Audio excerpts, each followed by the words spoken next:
Government watching dengue surge in Westmoreland. Bahamas to pay Jamaican man $2 million for wrongful arrest. 3 persons shot in St. Andrew.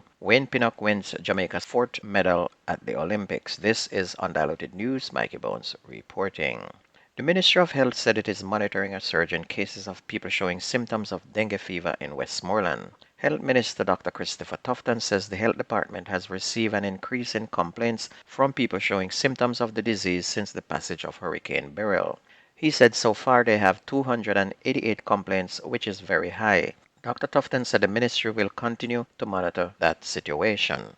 The government said it has injected millions of dollars into its vector control program to prevent the possible outbreak of dengue following the passage of Hurricane Beryl. Meanwhile, a high court has ordered the Bahamian authorities to pay $2 million to a 36-year-old Jamaican man who had been wrongfully held on remand in prison for nearly 10 years. The court heard that Matthew Sewell, who was 18 years old when he arrived in the Bahamas in June of 2006 to visit his father, was arrested days after his arrival on a charge of raping a minor. He spent 2 years on remand until he was given bail in May of 2008. But he was rearrested in April of 2009 on another rape charge and remained in prison until he got bail in August of 2013. Both rape complaints were later dismissed. They were said to have been framed. In 2013, Sewell was arrested again, this time for murder and housebreaking. When he appeared in court, the murder charge was dropped because he was incarcerated at the time of the murder. He pleaded not guilty to the housebreaking charge and remained in prison until that charge was dismissed in March of 2014. The court issued 2 discharge certificates to Sewell, but he was arrested a month later and then transferred to the Carmichael Road Detention Center. In October of 2015, a judge granted a writ of habeas corpus. During his trial, Sewell told the court that during his time in prison, he was given limited time outdoors and had to sleep on concrete. He was beaten by prisoners, he was beaten by warders, beaten by police, and had his jaw and his eye socket was broken. While in prison, he was also raped.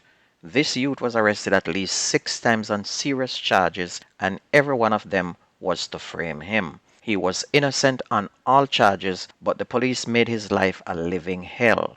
And this is one of the many cases where Jamaicans have gone to prison in Bahamas and did not commit any crime. You could not pay me to go to that island. Not even on a cruise, I wouldn't go.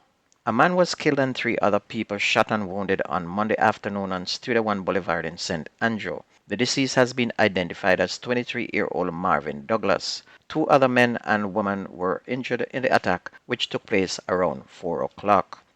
And while patrons enjoy the return of the St. Mary May Come From stage show at Gray's Inn in Anota Bay in St. Mary on Tuesday morning, 6 motor vehicles were stolen from the venue, according to the police. Investigating officer Constable Marlon Garrix said the vehicles were stolen outside of the designated parking space between 1 a.m. and 5 a.m. yesterday. The vehicles were parked along the Grace Inn Main Road close to the venue when the incident occurred. He said the venue was well manned by the security forces who were present. The Anota Bay police are now investigating.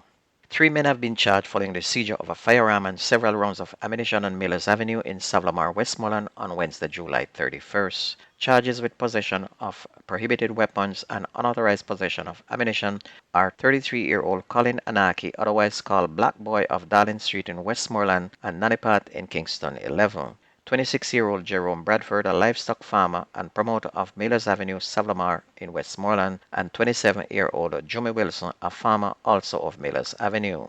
Reports from the Savlamar police are that about 9:28 p.m., a team of lawmen on patrol in the area observed a group of men standing in a yard. Suspecting that the men were concealing weapons, the police team entered the premises and a search was conducted. And during the search, a Taurus 9mm pistol with a magazine containing 9 9mm rounds was found. The gun was seized and the men were then taken into custody. The 3 were jointly charged following a question and answer session in the presence of their attorneys. A court date is now being finalized.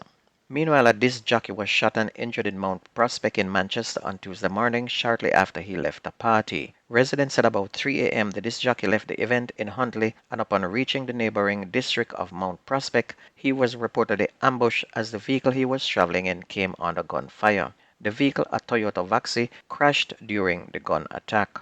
The injured man was taken to hospital where he has been admitted for treatment. Onto sports, Wayne Pinnock won Jamaica's fourth medal at the Olympic Games and third silver after placing second in the men's long jump at Stade de France in Paris. The latest achievement adds to his silver medal in the World Championship in Budapest, Hungary last year. Pinnock, who struggled with injuries this season and was second at the J3A National Championship jump, produced 8.36 meters, which is his best outdoors this season to secure second behind two-time champion Miltiadis Pentoglu of Greece, who won with 8.48 meters, with teenage Mattia Furlani of Italy taking bronze with 8.34. And he joins triple jumper Shanika Ricketts and 100-meter sprinter Kishane Thompson with silver medals, while Rajendra Campbell had won bronze in the men's shot put. Meanwhile, 21 Jamaicans will be in action in two sports today in what is expected to be a busy day for Jamaican athletes at the Olympic Games. With 21 athletes performing today, we should at least come out with a few more medals.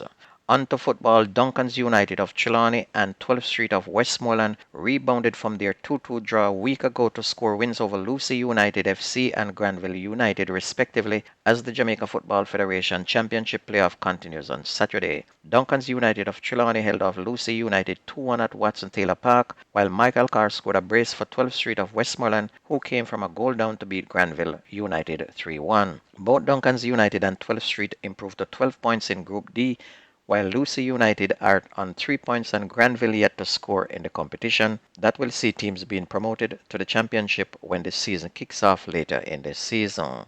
Go on 12th Street, and it seems as if 12th Street take over from Reno. And if you ever miss the news on this station, please go to YouTube, type in Jamerican Undiluted News, listen, like, share, and subscribe to keep it going. That's news and sports on your favorite radio. My name is Mikey Bones. I gone.